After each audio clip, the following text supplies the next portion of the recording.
Well, good morning, everyone. My name is Kay Kaltoff. Welcome to a Stamp and Chat with Kay.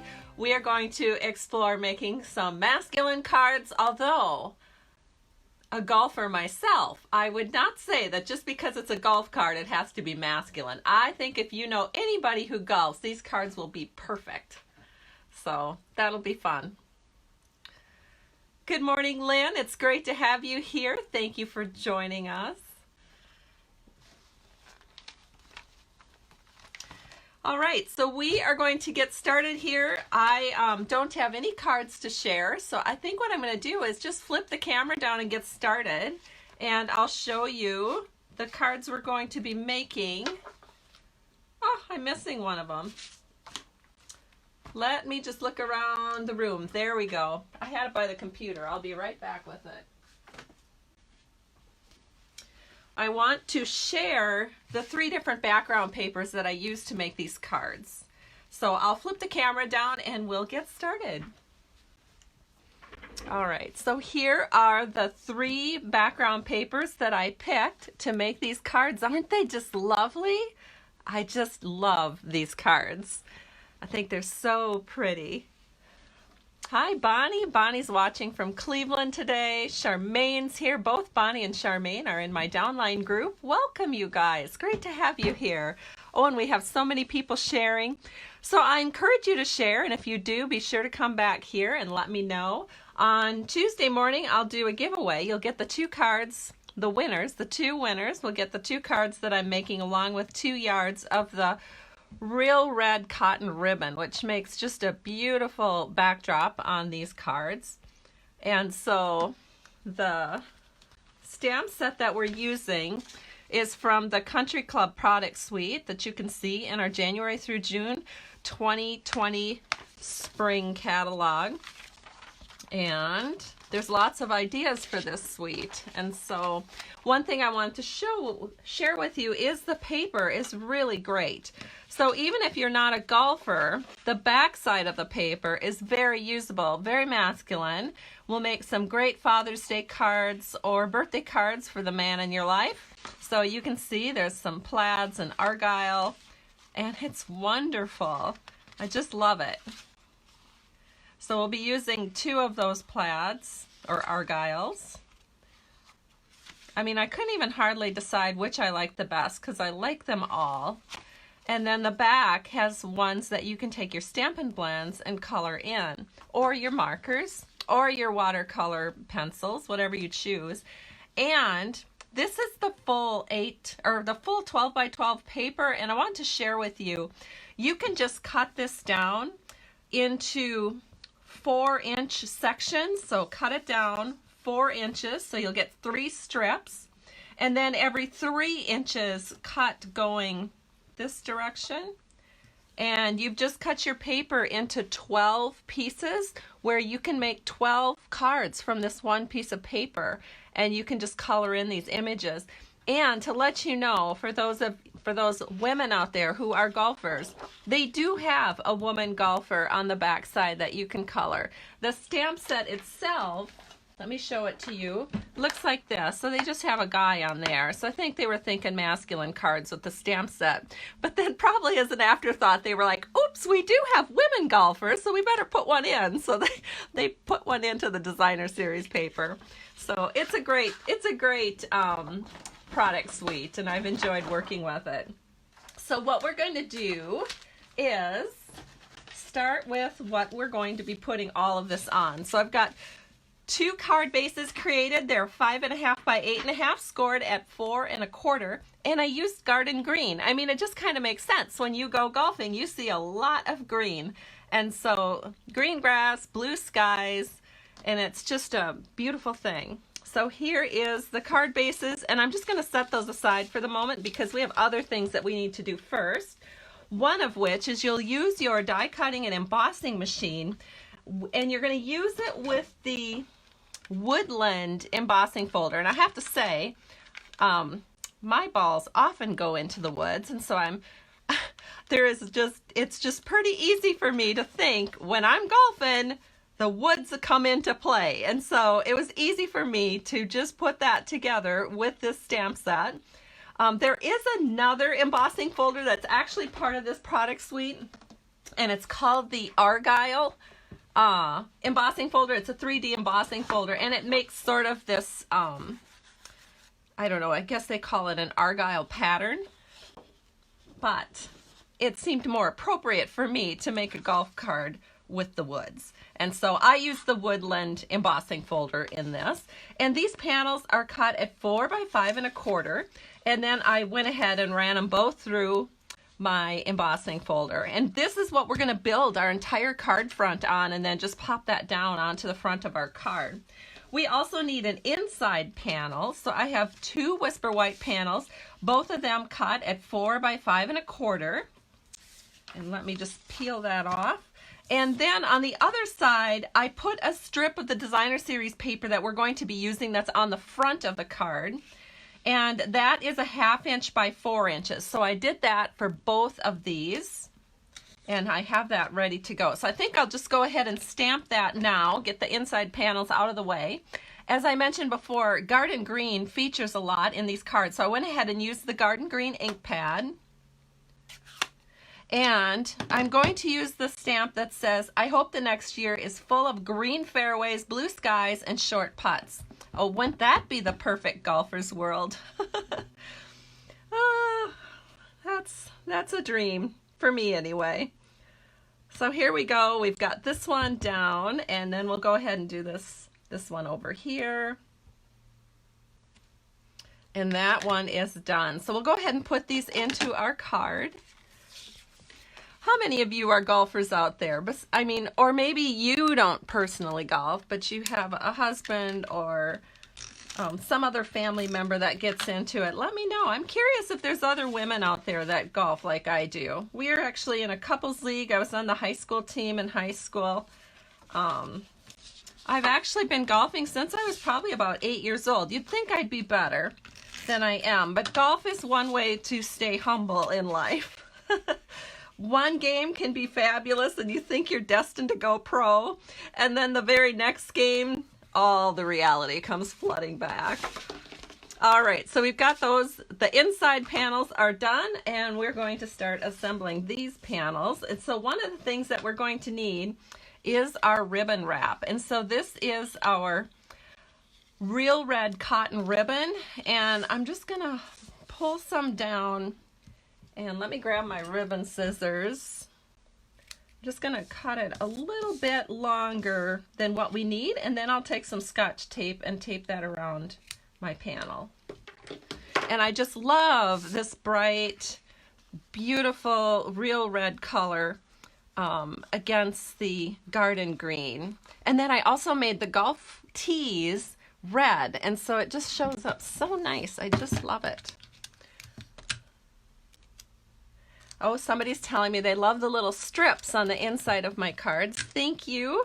It is fun to do that. I just love having something on the inside of my cards that coordinates with the outside. I think it adds such a nice finished look to it. Kim's telling me she used to try to golf, but her brother and nephews do currently. Thank you all for sharing. Oh my goodness, we have so many sharers. Thank you. So again, I'm probably putting this down maybe about 3/4 of an inch or so from the left side of this embossed panel. And I'm just securing it with a little bit of Scotch tape on the back. There we go. Now the next thing that we need is paper. So you may have noticed on the original card that I did bring in another set of dies. These are the stitched labels dies. I had to make sure I stitched nested labels. So stitched nested labels, that's what they are. And I used the second largest die, so I can show you the 2 patterns of designer paper that I used. Both of them, one of them has kind of an argyle, one is a plaid. Very pretty. And like I said, I did that before we got together here so that I would have all that done in advance. Then what I do is I just take some snail, and we are just going to put this down onto the front of our card. And we're just going to set it so that maybe it comes just a tad bit more closer to the bottom here than it does to the top. And you want to set it so it's just a little bit to the left of the ribbon. So it will look like that. And then we're going to do the exact same thing to this one.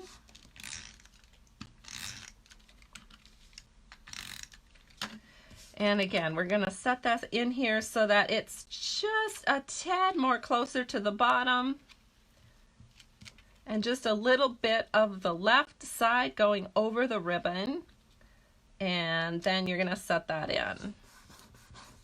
Burnish it down and it's pretty good to go. Except this one's crooked. I wonder if I can get it up. I don't think so. Maybe. Hold on.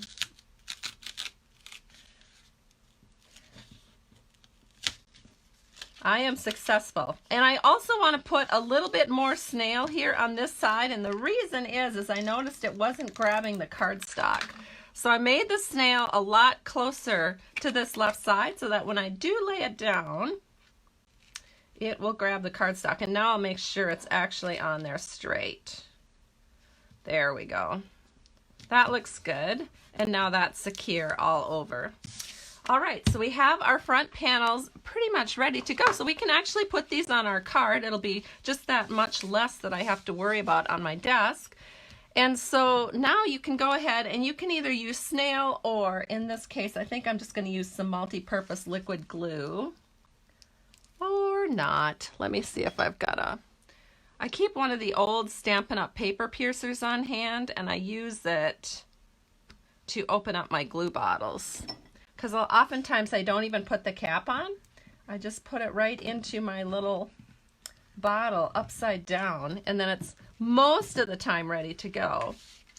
All right, so we'll set this in. The glue is super good because it will hold it really, really well. You don't have to worry about it slipping up. And the other thing that I love about glue is that you can wiggle it a little bit so you can make it just perfect before it sets in and makes your card you know, pretty sturdy.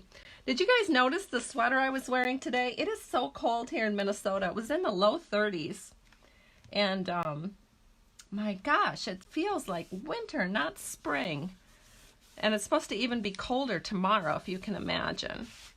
So it looks like I'm going skiing, not golfing, which is kind of funny that today is my golf card. All right, so here we have the front panels, and now we're just ready to decorate. So this is the kind of the fun, easy part. So I have a couple of the little golf balls. They actually, I'm going to hold this up to the camera so you can really see this. Where is it? Oh, maybe you can't see it. I don't know, it's so hard to tell. But there's little dimples on the golf ball. So how fun is that? It looks really real. And what we want to do is I'm going to take a piece of scrap paper here. And then I'm going to take a Stampin' sponge and some smoky slate because I want to put a shadow on that golf ball. So we're just going to barely touch this to the smoky slate and then just a tiny bit of a shadow on that ball. And actually, I think I did it on the wrong side. I did. Let me try it again on the correct side this time.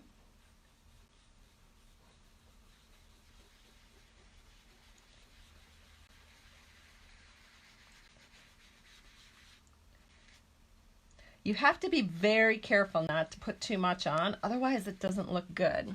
I think that looks pretty good. And we'll do the same thing for this one. Yep, this one looks like it's the right. Is this the right size or not? Yep, this is the right side. And again, I start off and then go on. It gives it a more smoother look, and then you don't accidentally get too much. There we go. This one is perfect. See that nice little shadow at the base of the ball? I think that looks so cool. I'll show you a picture of the finished card again so you can see. Can you see the shadow? It really makes a difference overall on your card when you're putting it together. This one I think I need to add just a little more. This is where you get into trouble, when you think you need just a little bit more and then things go haywire and you just end up putting too much on. But it just needs a little more. There we go. Now I like that. All right, I have both of my golf balls ready to go on the card. So we'll get that out of the way. I need another sip of my coffee. All right, so now we can go ahead and we're just gonna go ahead and put some dimensionals on here. So I have my little mini dimensionals ready because we're gonna be using a mini dimensionals quite a bit with this card. So I've just got them ready to go. And I've got a little bit of time to look at the comments. Thanks, you guys.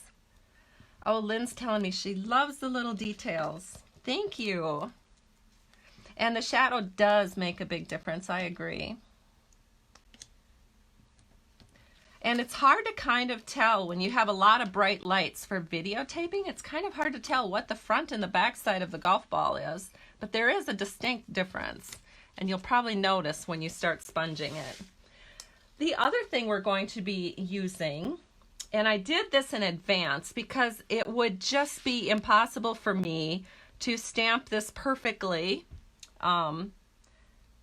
onto a pre-cut Whisper White pennant. So I cut these little pennants in advance. Well, actually I stamped it and then you can line it up. Let me just show you. So I'm using the dies that come in a bundle. They're right here. And it's much easier to stamp on a piece of Whisper White scrap, and then you take your little pennant and you just get that all centered in and run it through your die cutting machine. And it works a lot better than trying to do it the opposite way, because this is a rubber mount stamp set. If it was a photopolymer set, I probably could have gotten away with just hoovering it over and stamping it, but I did it in advance just because I knew that might be a little bit of trouble. So the first thing we're going to do for layering up this card is put on the little happy birthday banners. So I went ahead and I put some mini dimensionals on the back, which fit perfectly into this banner. So if you guys don't already have mini dimensionals, I really recommend them because it saves so much time. You don't have to be cutting your regular size dimensionals in half all the time. So what we're going to do is we're going to set this in right here. See where there's if you imagine a line going across right here, that is where we're going to put the happy birthday. And we want the right side to just tail out a little bit over, just like this. So we're going to do the same thing with the one over here. Why does this look crooked to me? Oh my gosh, you guys, I am so sorry, but I have to move this again because it's looking crooked and I hate that.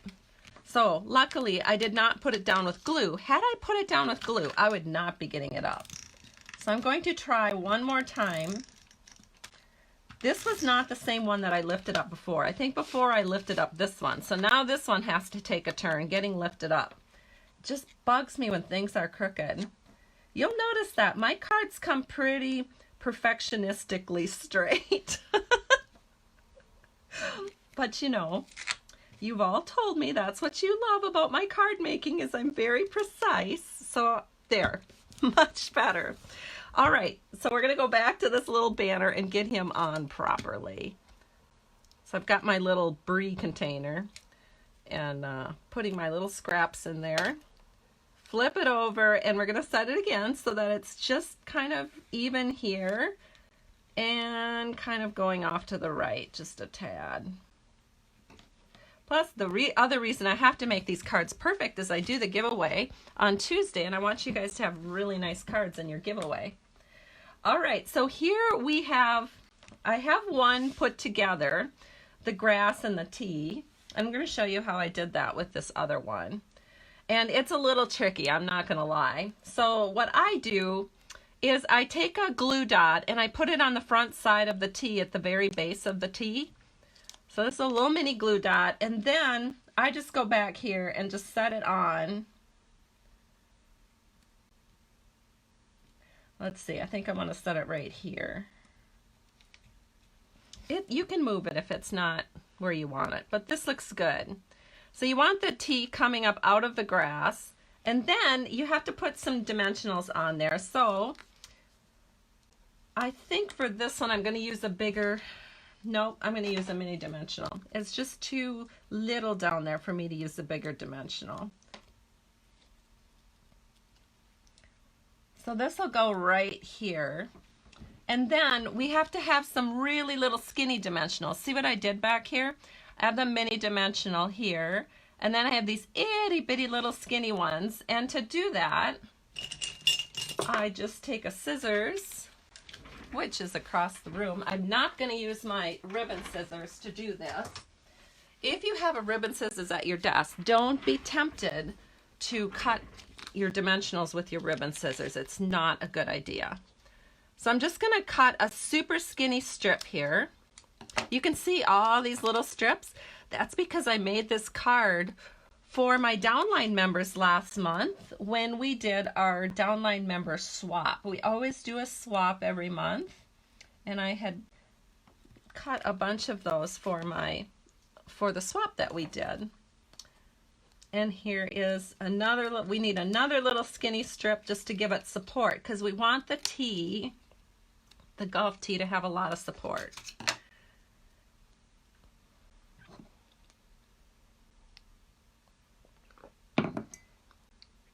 Oh, we have so many nice people watching. Thank you, everyone. Oh, you're watching from all over the United States. Thank you. And you're sharing. I really appreciate it. There we go. So I've got that little skinny one down here at the base. Press that in, and then I can take the peely up. And let me take the peelies up from this one, because this is the next step here to creating this card. And this is definitely the pokiest part of making this card. There we go. All right, now we're going to set this in so that it's pretty much right above the happy. So we're just going to tuck that grass right underneath our banner. And then the trick is to make, because you know, the golf ball's not going to stay on the tee if it's crooked. So you have to make sure when you lay this down that you are getting this very, very straight. There we go. That looks really good. And then we're going to do the exact same thing over here. Oops, it's sticking to my finger. Very sticky dimensionals. And again, we're just going to put it right over the top of the happy. Kind of lift that banner up so you can just tuck that grass underneath the banner. See, it kind of pops up like that. But then when you put it down, just try and get it nice and straight.